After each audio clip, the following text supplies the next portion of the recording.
Türkiye is stepping up its campaign to recover looted cultural artifacts. Thousands have been repatriated over the past 2 decades, but many treasures remain abroad. How is Ankara pursuing their return, and how much progress has it made? I'll break it all down here on Straight Talk.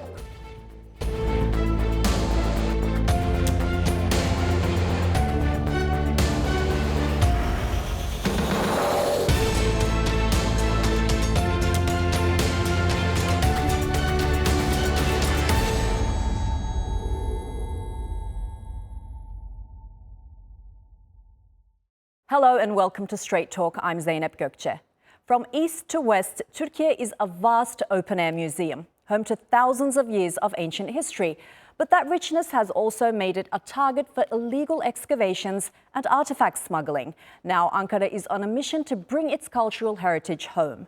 Since 2002, it's recovered more than 13,000 stolen pieces from abroad.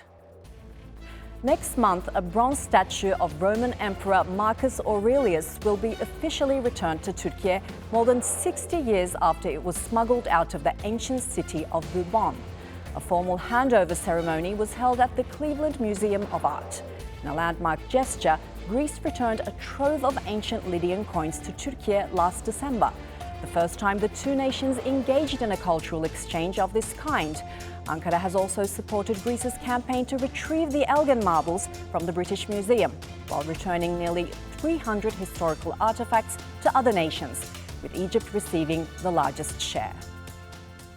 For more, joining me from Ankara is Burcu Özdemir. She's the chief of the International Affairs Unit at the Department of Combating Illicit Trafficking and is leading Türkiye's efforts to retrieve relics. From Gaziantep, Türkiye, Kutalmış Görkay, the excavation director of the ancient city of Zeugma.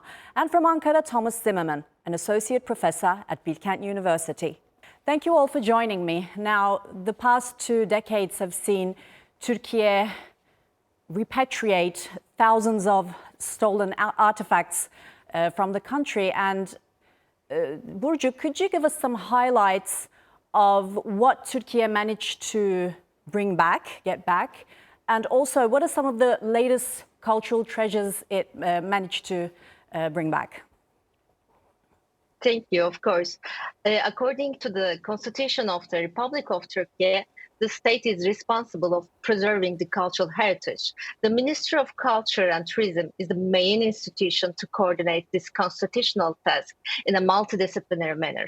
And the combat against illicit trafficking of cultural property has always been one of the most important parts of this effort. Ministry of Culture and Tourism invested all sorts of resources to improve the quality of this organization. And lately, it elevated the status of the unit responsible for the combat against illicit trafficking to a department with 3 units dedicated to internal and international affairs, as well as education and awareness raising activities. The unit dedicated to national affairs is working tirelessly to prevent the illicit trafficking of cultural property within our country. They are also actively combating misinformation and misleading content circulating on social media. This unit and state museums provide expertise to the police investigations also. And the Education and Awareness Raising Unit organizes education programs for children, youth, adults, and also for professionals. This unit also produces public announcement videos, visuals for campaigns, comic books, storybooks, shadow theater plays, and similar content to help people connect with cultural assets and understand the consequences of their theft and or destruction. An international affairs unit is responsible of monitoring the global cultural property market and collections for any artifact from Turkey. The Turkish Ministry of Culture and Tourism has active cases of request for return of artifacts from several market countries. And as a result of this effort, as you mentioned, in the last 23 years, more than 13,000 cultural artifacts have been returned to Turkey. Here also, we would like to underline that we do not prefer the term treasures for these items because they are cultural properties of the state and integral part of our national heritage. And turning now to more recent developments, In recent years, we have developed effective relations and communications with the authorities of our counterpart. The increased cooperation between the Ministry of Culture and Tourism, the US Department of Homeland Security Investigations, and the Manhattan District Attorney's Office in recent years Yes, has been Burcu, very fruitful. we will come back to this specialized unit and your activities. But what are some of the latest artifacts that you were able to recover? Just one that comes to my mind is the Marcus Aurelius statue. Could you give us a few examples on that? Yes, of course. The investigations carried out by the Manhattan District Attorney's Office and actively supported by the Turkish Ministry of Culture and Tourism resulted a number of seizures and return of a group of a very rare bronze Roman Emperor statues originated from Boubon, an ancient site in the southwestern Türkiye, including this amazing, outstanding sculptures of Marcus Aurelius. And also, I would like to mention, thanks to the bilateral agreement we signed with Switzerland in this field and our devoted colleagues there, our cooperation has significantly deepened. And as a result, we have successfully secured the return of many cultural artifacts from Switzerland as well. Among these are highly valuable artifacts from the Urartian civilization or idols and statues of great historical importance. And also, in addition to this, my team and I closely monitor international auctions, and we immediately act when we identify suspicious items. Our embassies play a crucial role in this effort, and they are our voice in those countries. Yes, we will definitely come back to that, Burcu. Thank you. But at this point, so when we're talking about these thousands of artifacts that were brought back to Türkiye, the Zeugma is also very important. And Kutalmış, you're actually the excavation director of this ancient site that's located in Gaziantep. And so the famous Gypsy Girl mosaic was brought back. Could you give us a few more examples of what was brought back to Zeugma? And also, could you overall tell us the significance of this ancient site? Thank you so much. To understand the importance of Zeugma, one must consider both its geographical location and historical background of the city. The significance of Zeugma lies primarily in its strategic position. Located in southeastern Turkey near modern city of Gaziantep, Zeugma refers to twin cities situated on opposite banks of the Euphrates River. The name Zeugma, meaning crossing in ancient Greek, highlights its role as a major ancient river crossing. This location placed the city at the intersection of key east-west routes and the north-south route along the Euphrates River. The twin cities were Hellenistic settlements founded around 300 BC by the Seleucid commander Seleucus Nicator. The settlement on the west bank was named Seleucia in his honor, while the one on the east bank was called Apamea after his Persian Bactrian wife Apama. After the foundation of these cities, the demographic structure changed drastically with the influx of Macedonians and the integration of the existing Semitic population. Zeugma became a major eastern frontier city of the Roman Empire, with two Roman legions, Legion X Fretensis and Legion IV Scutica, stationed in the Zeugma during the 1st century AD. City's strategic importance and the cosmopolitan character increased significantly. In addition to its Semitic population, the city was home to Greco-Macedonian migrants brought by Seleucus, merchants from various regions, and increasing number of high-ranking Roman soldiers following its annexation into the Roman Empire. The population also included Roman citizens and civil servants. As a result, Zeugma contains archaeological remains that reflect the complex, sometimes ambiguous, yet richly diverse character of ethnic groups that coexisted in the city. Yes, so Kutalmış, there were reports that Zeugma will be an open-air museum in 2025. Yes. What are the latest developments on that? Could you briefly tell us? Yeah, of course. In recent years, our excavation at Zeugma have focused on the Roman eastern residential sector of the city, where the elite residents of Roman Zeugma once lived. One of the most notable structures in this area is the House of Muses, whose excavations we began in 2007. The house contains of public and private spaces embellished with figural mosaics and frescoes. It was named the House of Muses after a mosaic depicting 9 muses, which was discovered in one of its chambers. Muses are fairies considered as bringing inspiration to people in domains such as lyric poetry, history, music, astrology, and philosophy.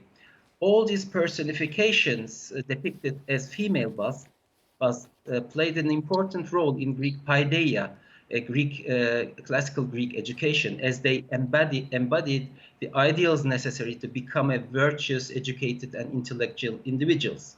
At the same Yes. time, scenes depicted on the mosaics in general in other houses at Zeugma relate to Dionysus, theater, and domestic bliss, reflecting the Roman cultural ideals of conviviality and refined living. Yes, Kutalmış, we will continue. I just want to come back to the main topic here. So many countries currently hold stolen antiquities, especially in North America and Europe. Thomas, which countries have been more cooperative in returning these relics, and which countries haven't been cooperative? Could you give us some examples? Sure, thank you very much. Well, it's not because of my nationality. I believe I try not to be chauvinistic here, but I believe Germany was quite efficient in raising awareness and also sensibility in the repatriation efforts, and also to reroute items back to the actual origin. There are very recent cases related to Africa. You probably heard about it. The Benin bronzes were a big ceremony also repatriated. But there are many other cases which don't necessarily make it so much into the European media. But we all remember the repatriation of the Boazköy Sphinx a couple of years ago and several tablets. So there's a much greater awareness now. And also in politics, I think it's not only because of peer pressure action, but that really the decision makers are more aware of the ethic troubles with holding items which are definitely stolen or were illicitly trafficked from abroad. Other countries are way more problematic here. I believe, well, England is very much all over the place at the moment. With conspicuous actions and artifacts being back, and negotiations that don't go anywhere, but we'll eventually come back to the topic later on. Russia is another example here. Of course, there's other political issues which overshadow everything else at the moment. I remember very well in the 1990s, a close friend of mine was directly involved in the negotiations for the repatriation of the famous so-called priams, the treasure, which is not only one, but a number of items, more than 16,000 items actually, which are held by the Pushkin Museum in Moscow and the Hermitage in St. Petersburg. That was under the time of Boris Yeltsin, and it was very close. It was very close of giving these items back to Turkey. And at the end, there was a no, and ever since, not very much happened, unfortunately. I know that the museum at Troja, Çanakkale, was especially designed to host all these items, which are scattered more than 32 different institutions all over the planet, hold items from the original campaigns in the late 19th century. Amongst others, I checked the Honolulu Museum, for whatever reason, holds artifacts that originally belonged to the Schliemann expedition. So there's still lots of work to be done, but at least for Europe, for Germany, there's a greater awareness in that. And also some of the decision makers are aware of the ethical troubles and the problems that Yes. is related to the defense of holding these dubious collections.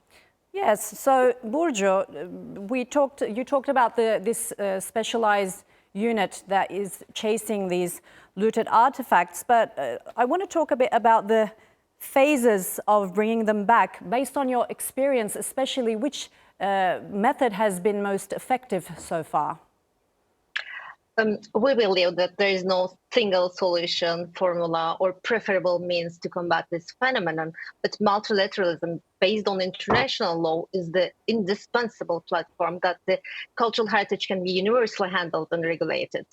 Bilateral relations by diplomatic channels are also important to communicate and build functional cooperation between countries, institutions, and experts. Our priority is to contribute to the improvement of global collaboration between all stakeholders and development of a common terminology and methodology. We also have reasons to be hopeful of the future, given the common sense of this new generation towards the protection of cultural heritage and the return of controversial artifacts to their countries of origin. This growing awareness in the public opinion is also a very powerful drive in the return cases. But also 1970 UNESCO Convention is the most widely recognized international instrument in the fight against the illicit trafficking of cultural property. State parties to this convention, as well as the member countries of its committee, hold regular meetings where they make significant decisions in this field. We actively participate in these meetings to ensure that the decisions taken are in favor of countries like ours, nations rich in history that have suffered from the trafficking of cultural assets. So the documents published and the decisions made during these meetings are highly influential. They often set the tone and direction for international approach to this issue. As a result, as we mentioned, countries where our cultural heritage was taken illegally in the past can no longer ignore this issue. There is growing pressure on them to take responsibility and act accordingly. So I'm in Paris to follow this annual UNESCO meetings closely. Yes, all right. And Kutalmış, so you're an archaeologist. How do you view Türkiye's efforts to retrieve these artifacts, and what kind of measures do you think should be taken to prevent this from happening in the first place? I think in recent years, Turkey has made significant progress in repatriating cultural artifacts that were smuggled abroad. The successful efforts of the Department of Combating Illicit Trafficking of the Ministry of Culture and Tourism have played a crucial role in this achievement. There is now a widely accepted principle around the world: cultural assets should be preserved and displayed in the regions to which they historically and culturally belong. While relevant laws and regulations are already in place, illegal trafficking of artifacts, unfortunately, continues to occur. One of the key reasons this issue persists is that the laws of some of the other countries still permit the purchase and sale of cultural assets that have been illegally smuggled out of Turkey. In this regard, it would be appropriate for international organizations such as UNESCO to strengthen legal frameworks that would prevent such activities on a global scale. As you know, Turkey is incredibly rich in cultural heritage, with layers of civilizations that have produced invaluable artifacts and data illuminating the history of the world. It is also one of the countries leading the fight against illegal trade of historical artifacts. However, I believe more than legal measures, what we truly need is to cultivate public awareness of cultural heritage and historical consciousness. I think this awareness must be fostered through education. Although efforts in this direction are already underway in our country, I believe that implanting this awareness in future generations will yield the most lasting and effective results. All right, and we've talked about how ethical standards in museums are changing. Thomas, you gave an example, and you said Germany has especially been very cooperative in this. But what about large-scale monuments such as the Pergamon altar or the Elgin Marbles? Do you see these museums returning these to the countries of origin? And Turkey has also been supporting Greece on the Elgin Marbles for the British Museum to give them back. How important is this support from other countries? And even George Clooney recently showed some support to Greece. How important is such support? And do you see these museums giving these monuments back? That's very, very problematic, as we all know. Let me start like that. One of the major issues is that antiques trafficking and possessing ancient artifacts and the like, and finding means of getting them someplace, is still considered by too many people as something like a misdemeanor. It's a lesser, it's not even a crime. It's some kind of wrongdoing. And this is bad. We have to really work, and we do this also on a university level, to raise more awareness about the gravity of this crime, to traffic ancient artifacts. There are these impossible names like Shelby White and the likes, big collectors and with big connections, and outshining here with being labeled as philanthropists, but down at the very bottom, these are very dangerous people you are dealing with, who are just doing the dirty work of illicit excavations and expeditions and getting these things out of the country, trafficking them, trying to sell them through middlemen at auctions and the like. This is very dangerous and very bad indeed. Now, for these big institutions here, like the Pergamon Museum and the British Museum, I remember very clearly that way back in the 1990s, when we visited the museum and had 9 days in the Parthenon Hall with our classics archaeology professor, Burkhard Wiesenberg, studying all in detail. There were several groups coming in and rolling flags and transparents, Greek travelers organizing themselves and say, they belong to us, they have to go back. And the security just let them do this, and then they were ushered out, and that was it. So on this high institutional level, also talking about the Pergamon Museum here, one issue is, of course, here that they have to deal with so many issues. You know that they will be closed for the public until, oh my, now the new date issued was, I think, 2037 probably, that the monuments will not be accessible. So that adds to the trouble for sure. Yes. Basically, there is also a bit of dialectics here involved. When we go back into the 19th century and Karl Humann having the mark being Thomas, we will continue. I just want to ask Burcu about, so we talked about the phases of how you retrieve these relics, but what about tracking these stolen goods in the first place? Like, how do you track them down? And you talked about the specialized team. How important is it to collaborate with international bodies such as UNESCO and Interpol? Could you talk about this phase? Of course, building a case on an artifact that has been exported illegally from the country pose expected and unexpected challenges. It is not always possible to present clear photographs and documents that prove the provenance and ownership. However, of course, we have a lot of legal, historical, archaeological, scientific, and criminological method, means, and experience to prove our claims of ownership.